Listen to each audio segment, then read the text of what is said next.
I'm here with Tim Anderson to talk bank earnings, global gossip, and more. Hi, Tim. What a surprise. Thanks for coming on the show. It's great to be with you today.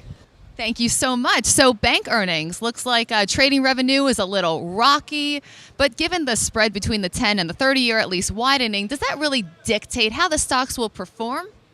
Look, I think now that we have a near universal consensus that the Fed is not going to hike rates for the first half of this year, maybe even for the entire year, all we need is for the 10-year to creep up closer to 3% again, and then the yield curve will gradually steepen, and all this talk about an inverted yield curve and how it's a great predictor of a recession will dissipate. We actually haven't heard much about it for the last couple of weeks. Now, the other thing is that banks have maybe they had a tough fourth quarter. I think they probably curtailed a lot of their trading activity just because of the crazy volatility we had in the fourth quarter. So naturally, then their bond trading revenues were probably going to be a little light. Even though there was a tremendous amount of volume in the stock market, maybe their program trading and derivative revenues were a little light.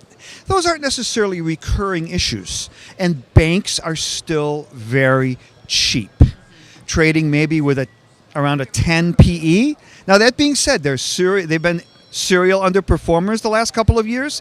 They've been investors have been disappointed with them, but it's still a major sector of the market. And if the group is going to have a move that can be sustained throughout the year, the big money investors can't really afford to totally miss that move.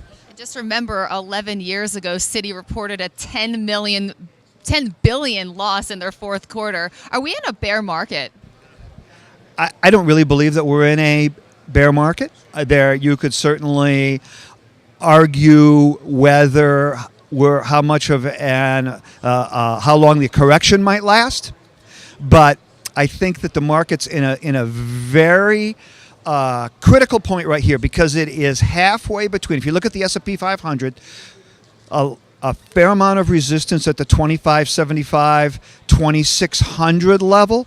That is almost the exact midpoint of where the market was just before December 1st and where it got to after the plunge we had in December, and it closed at its low on December 24th. So we've had about a 50% retracement of that sell-off. And now the market that was kind of the easy part on the way up. Now the market has some real work to do to get through that level. And it's working okay today. Do stocks like a government shutdown? This has been the longest one. You know, historically, stocks have never really performed bad during a government shutdown. Maybe the fact that this is the longest one, it might like this one more than all the others. But I think that realistically, oil is doing a little bit better today, and that's helping a lot of stocks in the S&P 500. And the utility sector, which got hit very hard yesterday on the Pacific gas news, is almost universally up across the board. And you wouldn't necessarily think that as a big market-moving sector, but there are a lot of the bigger cap utility stocks that are in the S&P.